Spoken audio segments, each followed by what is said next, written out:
this is how you work the touch issues and the not having any sex issues, is that they need to reintroduce themselves to touch for her. And this is primarily for the woman because she has Imagine a vulva. that. Okay, right, yeah. What a concept. I know, crazy. So what we do is we put the vulva puppet in the woman's hands, and she looks across at her partner, and you provide him with some guidance. You say, okay, so let's see how you touch her normally. Where do you think she likes to be eroticized? Most men will go right for the vagina. Yeah. Okay, and then you can ask for another part besides the vagina, and he'll do that.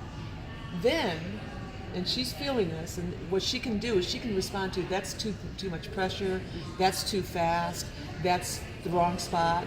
That she can give him feedback, and that's the whole point of the lesson here, is that they give each other feedback. So now this is where the woman is holding the vagina, the vulva, and now you switch it, and the man holds the vulva. Okay.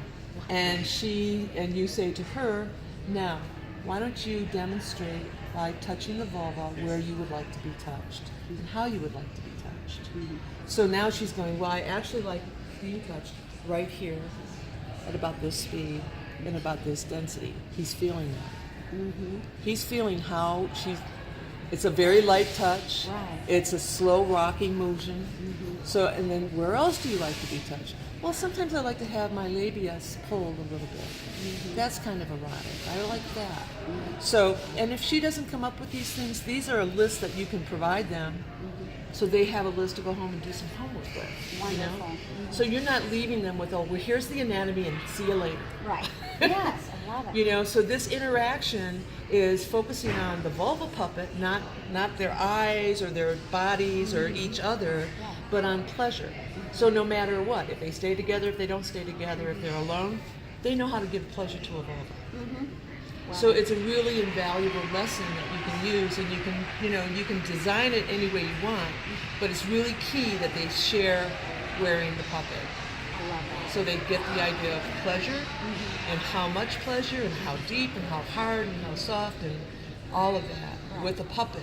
Right. So they don't Less intimidating. It's a good place to start. very much less intimidating. Love Yes. it. Okay. So and it's there might be a little uncomfortable trying to put it on.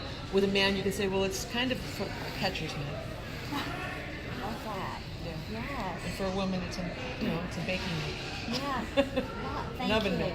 So that's how I suggest an introduction of the vulva puppet with therapy Yes. and couple therapy. Yes. Because their issues are always much more than just the sex thing, but the biggest part of it is that none of them have had really good education on pleasure. Pleasure education is just non-existent. Right. So That's now you wonderful. can do it. I love this. Thank you. You're welcome.